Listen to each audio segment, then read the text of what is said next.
하나님 말씀을 찾겠습니다. 요한복음 8장입니다. 요한복음 8장 1절에서 11절까지 말씀입니다. 요한복음 8장 1절에서 1절까지 말씀을 제가 읽어드리겠습니다. 날마다 슬퍼해야 날마다 기뻐할 수 있습니다. 이런 가지고 본문을 중심으로 은혜를 나누겠습니다. 제가 읽어드립니다. 서기관들과 바리새인들이 간음 중에 잡힌 여자를 끌고 와서 가운데 세우고 예수께 말하되 선생이여 이 여자가 간음하다가 현장에서 잡혔나이다. 모세는 율법에 이러한 여자를 돌로 치라 명하였거니와 선생은 어떻게 말하겠나이까? 저희가 이렇게 말함은 고소할 조건을 얻고자 하여 예수를 시험함이로라. 예수께서 몸을 굽히사 손가락으로 땅에 쓰시니 저희가 묻기를 마지 아니하는지라. 이에 일어나 가라사대 너희 중에 죄 없는 자가 먼저 돌로 치라 하시고 다시 몸을 굽히사 손가락으로 땅에 쓰시니 저희가 이 말씀을 듣고 양심의 가책을 받아 어른으로 시작하여 젊은이까지 하나씩 나가고 즉 예수와 그 가운데 섰는 여자만 남았더라. 예수께서 일어나사 여자 외에 아무도 없는 것을 보시고 이르시되 여자여 너를 고소하는 그들이 어디 있느냐? 너를 정죄한 자가 없느냐? 대답하되 주여 없나이다. 예수께서 가라사대 나도 너를 정죄하지 아니하노니 가서 다시는 죄를 범치 말라 하시니라.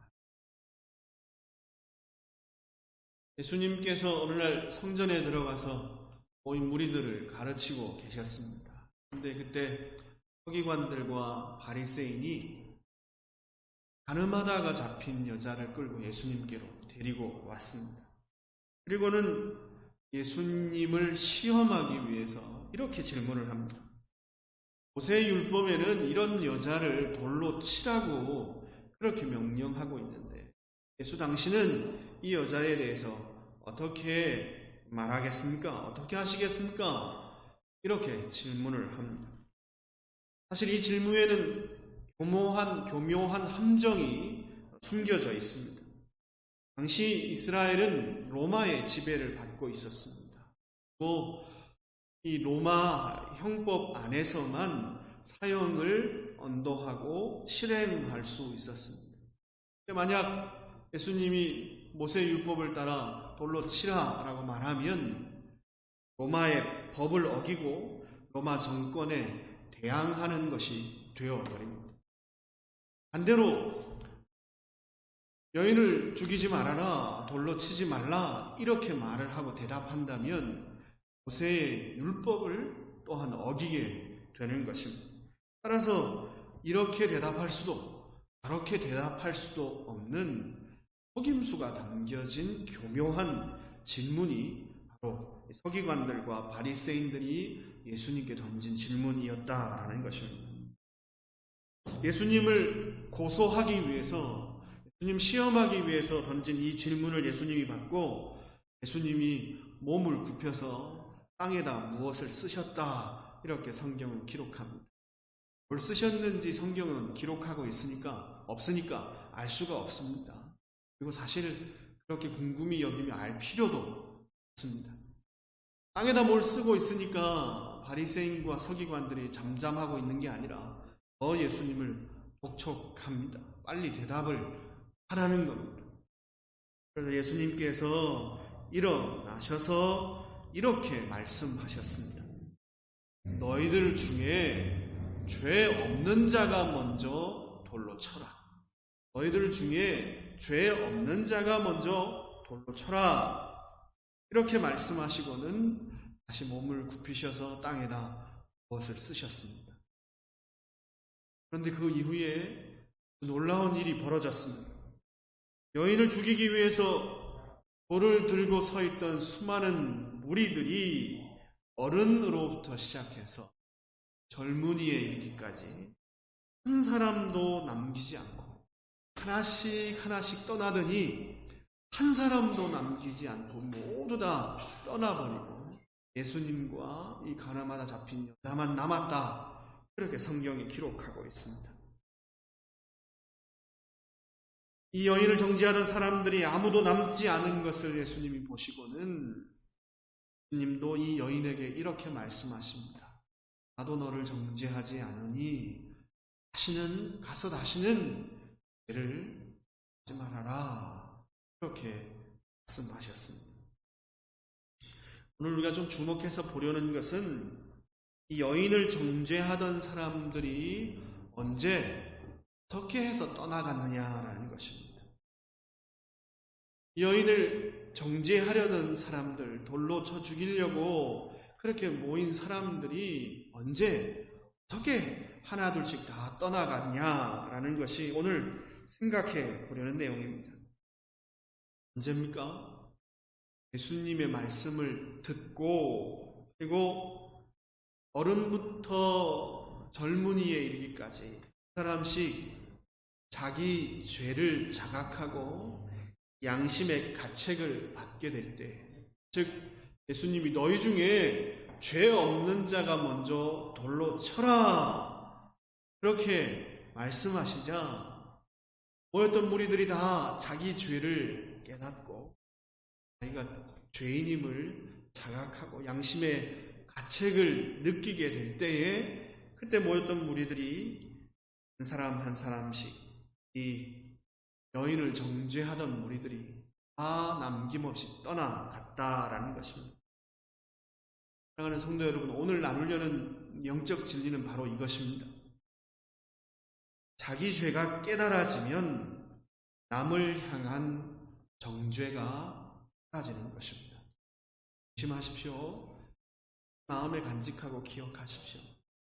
자기 죄가 깨달아지면 다른 사람을 향한 정죄가 사라지게 되어 있습니다. 하늘마다 잡힌 여인을 정죄하기 위해서 모였던 수많은 사람들이 너희 중에 죄 없는 사람이 먼저 치라라고 예수님께서 말씀하시자 양심의 가책을 받고 늙은이부터 젊은이에 이르기까지 죄가 더 많은 사람, 인생 많이 살면 죄를 더 많이 쌓을 수밖에 없습니다.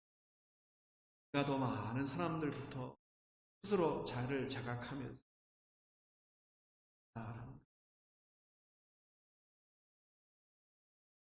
자기 죄를 자각하는 것에 정죄가 사라지게 되어 있습니다. 자기 죄가 얼마나 심각한지 아는 사람만이 다른 사람을 향한 정죄를 버리고 비로소 용서할 수 있다는 것이 오늘 본문이 가르쳐주는 중요한 영적인 진리입니다. 이 진리는 이렇게 바꾸어 표현해도 무리가 없습니다. 다른 사람을 정죄하고 여전히 지속적으로 용서하지 않는 사람은 자기 자신이 죄인이라는 사실을 깨닫지 못한 사람이다. 이렇게 바꾸어 말해도 무리가 없겠지요. 그죠? 계속적으로 다른 사람을 정죄하며 여전히 용서하지 못하는 사람은 자기가 죄인이라는 사실을 깨닫지 못한 사람이다. 사랑하는 성도 여러분, 생각해 보십시오.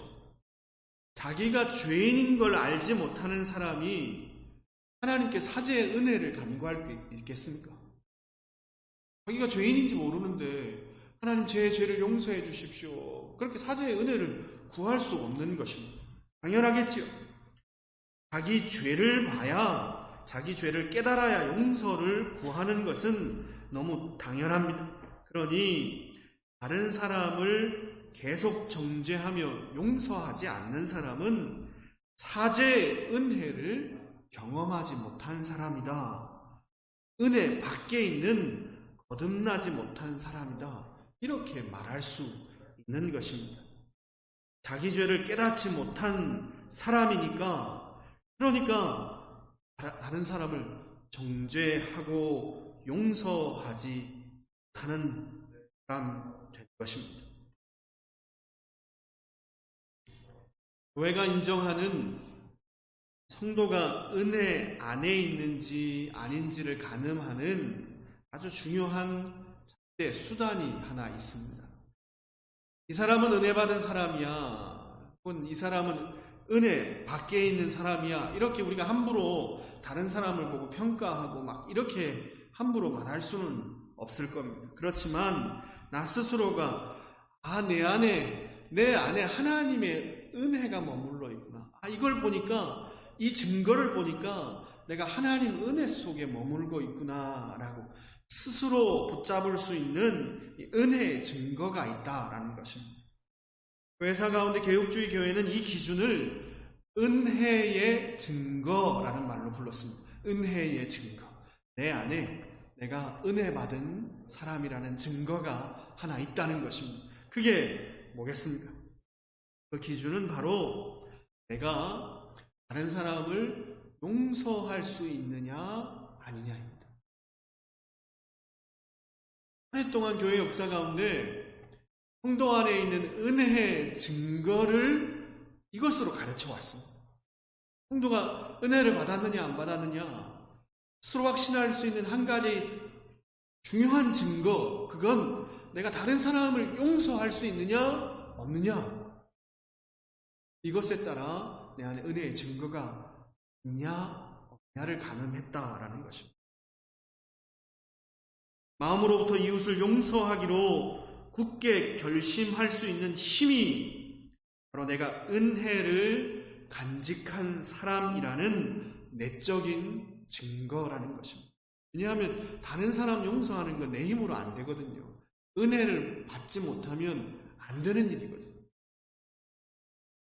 은혜를 아는 자라면 용서할 수 있고, 용서할 수 있는 자가 은혜를 아는 자다, 그런 의미입니다. 우리가 우리의 죄를 자랑할 수 있는 이유가 하나 있습니다. 자랑한다는 표현이 좀 그렇지만 담대히 자기 죄를 말할 수 있는 이유. 사도 바울이 나는 죄인 중에 괴수입니다, 마치 자랑하듯이, 뭐 잘한 거라고 그죠? 내가 행악자요 포학자요 교회를 핍박하는 사람입니다, 내가 그 죄인 중에 내가 괴수였습니다, 자랑하듯 말하지 않습니까? 이렇게 우리가 담대히 우리 죄를 말할 수 있는 이유가 있습니다. 사죄의 은혜가 전제되기 때문입니다. 용서하시는 은혜, 죄를 사해 주시는 하나님의 은혜가 있기 때문에 우리는 담대히 우리 죄를 말할 수 있습니다. 만약 사죄의 은혜가 없다면 죄인을 형벌하라 하시는 그 어미하신 하나님의 심판 앞에서 두려움 가운데 어떻게 우리가 감히 우리 죄를 말할 수 있겠습니까? 우리 죄를 심판하시는 어미하신 하나님이 죽음으로 우리 죄에 대해서 형벌하실 텐데 어떻게 두려움 가운데 이렇게 숨어있지 담대히 자기 죄를 말할 수 있겠냐라는 것입니다. 우리 죄를 담대히 말할 수 있는 유일한 근거는, 전제는 사죄의 은혜가 있기 때문입니다. 사도 바울도 마찬가지입니다. 내가 죄인 중에 괴수다 고백할 수 있었던 이유는 자신의 죄를 고백하는 곳에 사죄의 은혜도 함께 있기 때문이었습니다. 디모데전서 1장 15절을 한번 보겠습니다. 디모데전서 1장 15절. 사도 바울이 내가 죄인 중에 괴수입니다, 이렇게 담대하게 자랑하듯 고백할 때 그 전에 어떤 내용이 기록되어 있냐 보겠습니다. 밑보다 모든 사람이 받을 만한 이 말이요, 그리스도 예수께서 죄인을 구원하시려고 세상에 임하셨다 하였도다. 예수님이 죄인을 구원하러 이 땅에 오셨다. 예수님이 죄 용서해 주러 이 땅에 오셨다. 죄인의 그 죄를, 그 형벌을 사해 주시러 이 땅에 오셨다. 이 복음을 먼저 붙잡고, 그리고 무슨 얘기하는 겁니까? 그렇다면 나는 내 죄를 담대히 말할 수 있습니다. 나는 죄인 중에 괴수입니다. 자기 죄를 고백하는 곳에는 사죄의 은혜가 있는 것입니다. 사죄의 은혜가 있기에 보고 붙들고 죄를 고백할 수 있다라는 얘기입니다. 죄에 대한 정직한 고백이 있는 곳에 하나님께서 베푸시는 사죄의 은혜가 있습니다. 또한 이 사죄의 은혜를, 용서의 은혜를 경험한 사람은 다른 사람의 죄를 용서할 수 있습니다. 그러니 자기 죄에 대한 자각과 고백이 있는 곳에는 남에 대한 정죄는 사라지고 그 대신 용서가 있게 되는 것입니다. 자기 죄에 대한 자각, 하나님께서 베푸시는 사죄의 은혜, 그리고 타인을 향한 용서, 이것은 같이 늘 움직입니다. 마치 새 쌍둥이처럼 그렇게 같이 움직이는 겁니다. 내 죄가 자각되어져서 그 죄를 고백하는 곳에 하나님의 사죄의 은혜가 있고, 사죄의 은혜를 경험하게 되면 다른 사람의 죄를 용서하게 되는 것입니다. 이처럼 죄덩어리 인생이 감히 거룩하신 하나님께 나아갈 수 있는 이유, 그것은 오직 하나, 하나님께서 베푸시는 용서의 은혜, 죄를 사해 주시는 은총이 있기 때문입니다. 하나님께서는 예수 그리스도 안에서 우리의 죄를 용서해 주시는 줄 믿습니다. 우리의 죄가 예수님께 전가되어져서 예수님께서 우리 대신에 하나님의 진노와 저주와 심판과 고통과 죽음을 당하셨습니다. 또한 예수님의 온전한 순종과 의로움은 우리한테 전가되어 우리에게 입혀졌습니다. 그래서 우리는 하나님의 의를 만족시킬 수 있는 자가 되었습니다. 이 은혜로만 우리는 하나님께 나아갈 수 있습니다. 아무런 공로도 의도 없는 자들이지만 오늘도 우리가 감히 하나님 존전 앞에 서서 하나님께 예배할 수 있는 이유, 하나님 임재 가운데 거할 수 있는 이유, 그것은 바로 이 사죄의 은혜가 있기 때문입니다. 따라서 은혜를 모르는 사람, 즉 자기 자신도 죄인이라는 것을 모르고 여전히 남을 정죄하고 계속해서 남을 용서하지 않는 사람은 하나님께 나아갈 수 없습니다. 그렇죠? 계속적으로 다른 사람을 정죄하는 사람은 하나님께 나아갈 수 없습니다. 왜요? 자기가 은혜를 모르는 사람이니까. 은혜 아니면 하나님 앞에 설 수 있습니까? 없습니까? 없어요. 그러니까 자기 다른 사람을 계속 정죄하는 사람은 결국 은혜를 모르는 사람이니까 하나님 앞에 나아갈 수 없는 것입니다. 은혜를 모르는 자는 하나님께 나아갈 수 없다라는 이 말은 용서를 모르는 자는 하나님께 나아갈 수 없다는 말과 같은 의미가 되었습니다. 용서를 모르는 사람은 하나님께 나아갈 수 없습니다. 그래서 예수님은 이웃과의 관계가 온전히 회복되지 않은 채 용서하고 용서받고 이렇게 이웃과의 관계가 온전히 회복되지 않은 채, 즉 은혜를 모르는 상태는 하나님께 나오지 말랍니다. 왜냐하면 은혜를 모르는데 그 은혜 안에서 하나님을 예배하지 않는 사람이 감히 하나님 앞에 나오면, 죄 가지고 하나님 앞에 나오면 거룩하신 하나님 앞에 설 수 없기 때문입니다. 이웃과의 관계가 회복되어야 하나님을 예배할 수 있다 말씀하셨습니다. 마태복음 5장 22절에서 24절입니다.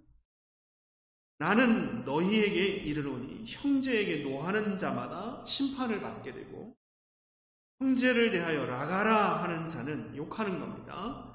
공회에 잡히게 되고 미련한 놈이라 하는 자는 지옥불에 들어가게 되리라. 그러므로 예물을 제단에 드리다가 거기서 내 형제에게 원망 들을 만한 일이 있는 줄 생각나거든 예물을 제단 앞에 두고 먼저 가서 형제와 화목하고 그 후에 와서 예물을 이렇게 말씀하셨습니다.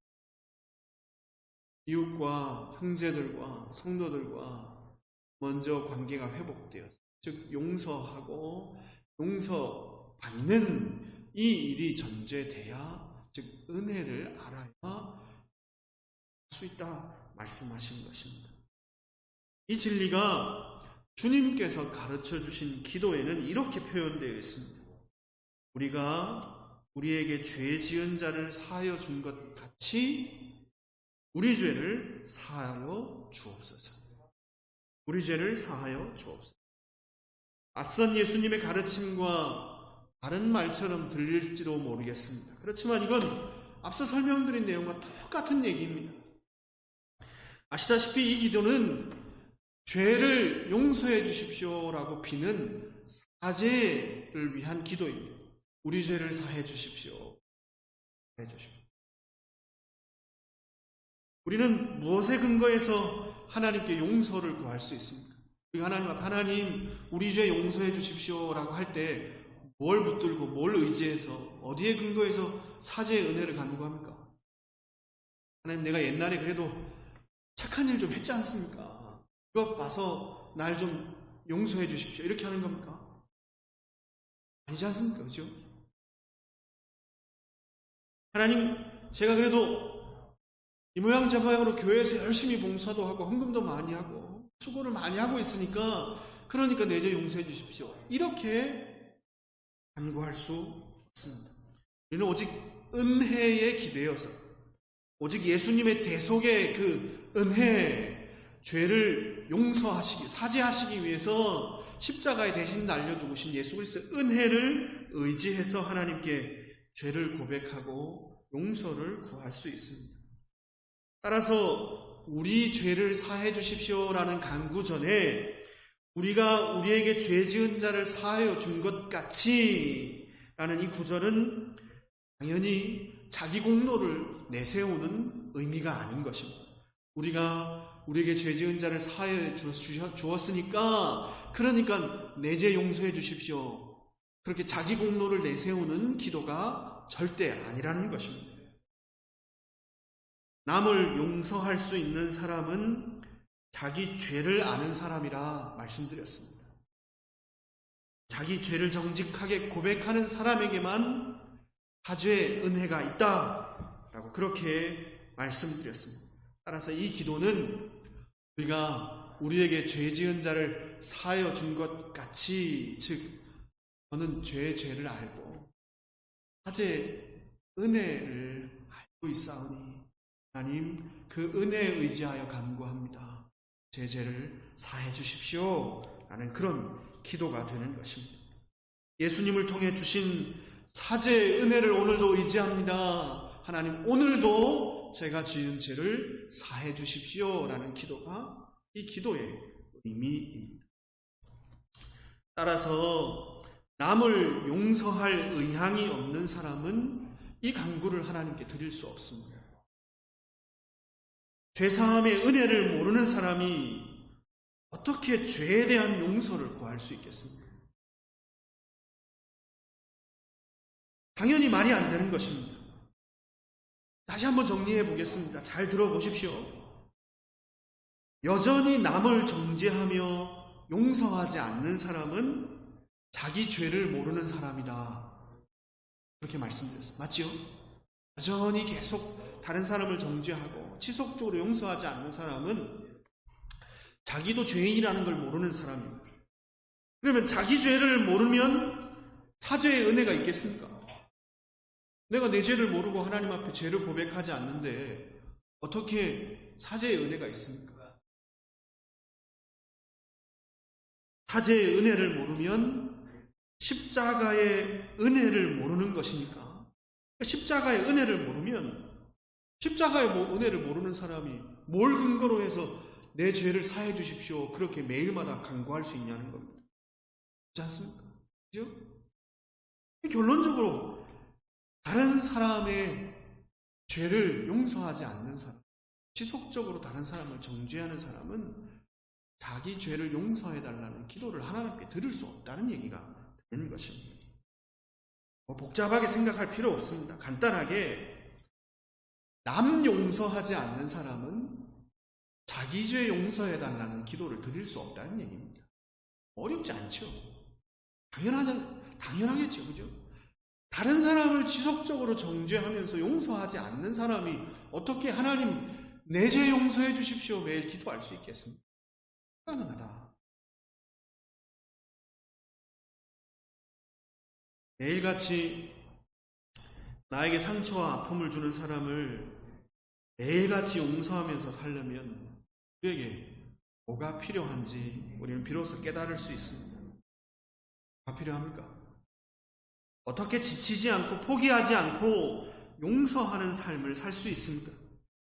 우리가 손쉽게 택하는 방법, 안 만나고 안 보고 피해 다니고 이런 거 말고 늘 같이 예배하고 교제하고 더불어 함께 살아가면서도 매일 그 사람을 용서하려면 우리에게 뭐가 필요하냐라는 것입니다. 우리에게 진짜 필요한 거지 않습니까? 그죠? 진짜 필요한 거잖아요. 이거 쉽지 않은 문제잖아요. 우리 늘 이것 때문에 힘들잖아요. 사랑하는 성도 여러분, 함께 마음에 잘 간직하고 명심하기를 바랍니다. 날마다 구원의 기쁨과 감격을 누리는 사람이 날마다 용서하며 살 수 있는 겁니다. 즉, 날마다 자기 죄를 깨닫는 사람이 다른 사람을 정죄하는 것을 멈출 수 있습니다. 날마다 자기 죄를 고백하고 용서의 은혜를 경험하는 사람이 다른 사람을 용서하며 살아갈 수 있습니다. 따라서 날마다 남을 용서하며 살 수 있는 유일한 비결은 날마다 구원의 기쁨과 감격을, 나 같은 죄인을 하나님 또 용서하셨구나. 오늘 나 같은 죄인을 하나님이 예수 안에서 받아주셔서 오늘로 내게 온갖 은혜와 복을 내려주시는구나. 이 구원의 기쁨과 감격을 매일 누리는 사람이 다른 사람을 매일 용서하며 살아갈 수 있습니다. 매일 용서받은 사람이 매일 용서할 수 있다는 얘기입니다. 어려운 얘기 아닙니다. 매일 용서를 경험하는 사람이 매일 용서받을 수 있습니다. 용서할 수 있습니다. 날마다 자기 죄를 보고 슬퍼하며 탄식할 수 있는 사람이 하나님과의 관계가 회복되고 이웃과의 관계가 회복되는 기쁨을 누릴 수 있습니다. 그래서 오늘 설교 제목이 매일 슬퍼해야 매일 기뻐할 수 있습니다. 그렇게 정해진 겁니다. 자기 죄를 자각히고 매일 자기 죄 때문에 하나님 앞에서 슬퍼하는 사람, 그래서 하나님의 사죄의 은혜를 그리스도 안에서 누리는 그 사람이 나 같은 죄인도 용서받았는데 하며 매일마다 그 은혜를 경험하는 사람이 매일 다른 사람을 용서할 수 있습니다. 예수님 별명이 하나 있었는데, 예수님 별명이 잘 없었는데 예수님 별명이 하나 있었는데 혹시 아시겠습니까? 예수님 별명. 예수님 별명 세리와 죄인들의 친구였습니다. 세리와 죄인들의 친구. 죄 많은 사람들하고 늘 같이 다녔다 이런 얘기입니다. 모든 사람이 욕하고 손가락질하는 사람들과 어울려 하셨습니다. 예수님이라고 쉬웠겠습니까? 예수님이라고 쉬웠겠다 생각하지 마십시오. 사람 잘 안 바뀌는 건 예수님 주변에 머물렀던 사람도 마찬가지입니다. 그런데 예수님이 세리와 죄인들과 친구가 되셔서 늘 그들과 함께 머물러 사실 수 있었다라는 건 곧 무슨 얘기냐? 매일 그들의 실수와 잘못을 용서하셨다는 얘기입니다. 그렇기 때문에 그분은 죄인들의 친구가 될 수 있었습니다. 오늘 이 시대에 교회가 이 시대의 세리와 죄인들의 친구가 되려면 우리에게 용서의 힘이 필요합니다. 과거나 현재나 어떤 잘못과 실수를 했건 상관없이 누구든지 어떤 형편에 있던 사람이건 어떤 과거가 있는 사람이건 혹은 어떤 현재의 문제와 실수와 아픔을 가지고 있는 사람이건 마음 졸이지 않고 교회로 나올 수 있으려면 교회는 예수님처럼 죄인과 세리들의 친구다는 그런 분위기를 만들어야 하는 것입니다. 우리 교회가 쉬 용납하고 용서하는 공동체가 될 때에 많은 사람을, 많은 죄인들을 주님께로 인도하는 사용될 것입니다. 따라서 우리에게 필요한 것은 매일 슬퍼하는, 매일 내가 죄인인 것 깨닫고, 매일 용서받는 은혜, 구원의 기쁨과 감격을 누리는 자만 용서하며 살 수 있습니다. 사실 명심하시고 매일 슬퍼하심으로 기쁨 누리시는 은혜가 필요합니다. 기도하겠습니다. 하나님 감사합니다. 그리스도 안에서 우리에게 사죄의 은총 베푸시되 예수님의 의는 우리에게, 우리의 죄는 예수님께 전가되어져서 사죄의 은혜로 말미암아 죄 용서받고 구원받게 하셔서 감사합니다. 이 영원한 사죄의 은총이 있기에 오늘도 담대하게 우리의 죄를 고백합니다. 매일마다 이 구원의 은혜, 죄를 고백하고 깨닫고 그래서 용서받는 사죄의 은혜를 매일마다 경험할 수 있게 도와주셔서 용서받은 이 감격, 용서받은 이 힘 가지고 매일마다 용서할 수 있는 힘을 공급받을 수 있도록 도와주옵소서. 늘 용서하고 정죄하지 않고 살아가는 것이 육신을 가지고 있는 우리에게는 버겁고 힘든 일임을 고백합니다. 우리의 각오와 결단으로 할 수 없어 매일마다 하나님 앞에 서서 우리 죄를 자각하며 구원의 기쁨과 감격 누리게 하시고 그 용서받은 은혜가 매일 넘쳐나서 넉넉하게 능히 용서하며 살 수 있게 도와주셔서 예수님 이름으로 기도 올리옵나이다.